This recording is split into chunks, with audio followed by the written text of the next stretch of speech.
नए जो दाखले दे रहे हैं इसका और उसका कोई ताल्लुक नहीं। उन्होंने वादा किया है दादा ने भी कि इस मामले में बारीकी से पढ़ेंगे, इंशाल्लाह कुछ ना कुछ फ़ायदा होगा। हमारी तरफ से तो हम पूरी कोशिश कर रहे हैं कि मालेगांव की आवाम को तकलीफ़ ना हो हर तरह से, और उन्होंने वादा भी किया, तो इंशाल्लाह उम्मीद है कि कुछ ना कुछ उसका फ़ायदा होगा।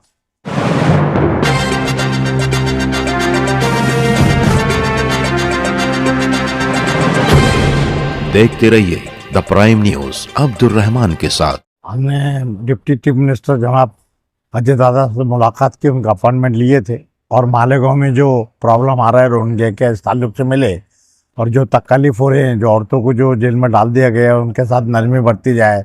ये लोग पढ़े लिखे नहीं है और ज़रूरत के तहत इन्होंने बर्थ एक्सट्रैक्ट बनाया, इसमें कोई मुलविस नहीं है, और ये सारे इल्ज़ाम गैर ज़रूरी है।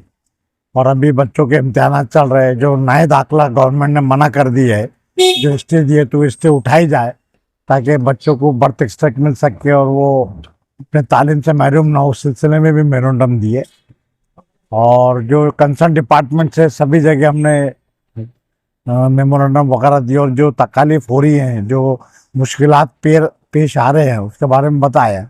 SIT गठित की गई, हमने कहा कि SIT अपनी तफ्तीश करे, मालेगांव के तमाम लोग जिन्होंने भी जन्म दाखिले बनाए वो SIT को मदद दे रहे हैं, उसके बारे में हमें कुछ बोलना नहीं है, लेकिन SIT के तहत ये जो गवर्नमेंट ने स्टे दे दिया और इससे जो नुकसान हो रहे हैं, बच्चों को जो तकलीफ हो रही है, तो स्टे वैकेट किया जाए।